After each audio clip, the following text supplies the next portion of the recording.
like 106 in Millen, so it is oppressive. We've had a little bit of a breeze. That's helped. Southwest winds around 5 to 10 miles per hour. But, even when it's this hot, a breeze can sometimes make it worse. So, by all means, hope you stayed hydrated today. Wjbf Skyview Washington Road. It is a ride home that is going to be pretty hot. Notice the hazy conditions, too. We'll talk about that. Hazy, hot, and humid. Satellite view shows relatively quiet conditions. Notice the clouds to the north. That's all part, basically, of a front to the north that may fire off an isolated shower or storm tonight. Not a big widespread, but I still think there could be an isolated storm. We'll look at Futurecast right about now, and I'll show you what we're looking at. By 8 o'clock, one or two little showers, maybe a rumble of thunder can pop. That will sag towards the south. As it does so through the nighttime hours, it'll pretty much give up the ghost because there's not a lot of moisture to deal with. But don't be surprised if you see a shower. Don't cancel any plans, but just by all means, stay cool because it will be warm. So here's the forecast tonight. 95 by 7 o'clock. Still warm and humid by 11 o'clock. It's still 83 degrees outside. So we're going to keep our alert today going till about 10 o'clock tonight with the heat advisory until 8. Very muggy, very humid outside tonight. The good news is some big changes coming to the forecast as we get into the next week. So we're going to talk about that. And we'll look ahead to the weekend and the possibility of any showers or storms all coming up. Jenny? All right, Tim, thank you. The National Weather Service has put out a heat advisory for both Richmond and Columbia counties. News Channel 6's Ashley Jones spent the day asking people how they planned on beating the heat.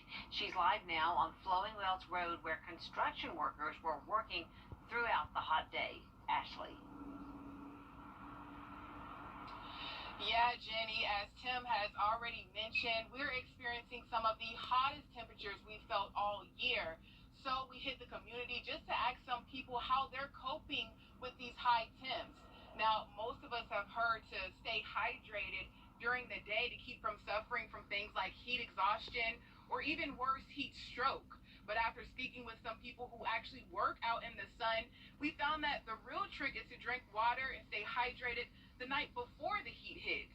Austin Bachelor is working out here on Flowing Wells Road, helping with some of the construction, and he says he's gotten used to working in these kinds of conditions.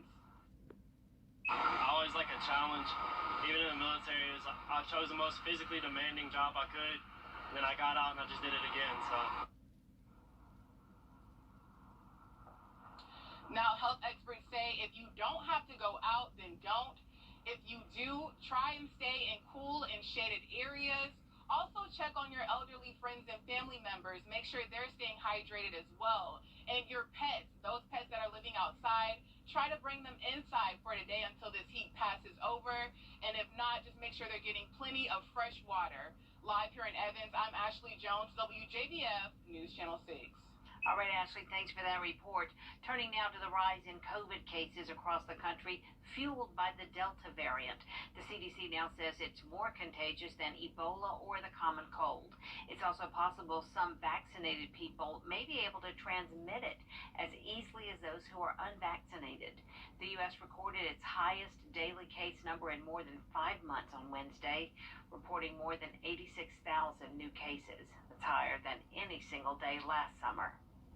The number of COVID patients at local hospitals is going up. Because of that, starting today, Aiken Regional Medical Centers is restricting visitation. Hours are limited from 9 a.m. to 9 p.m.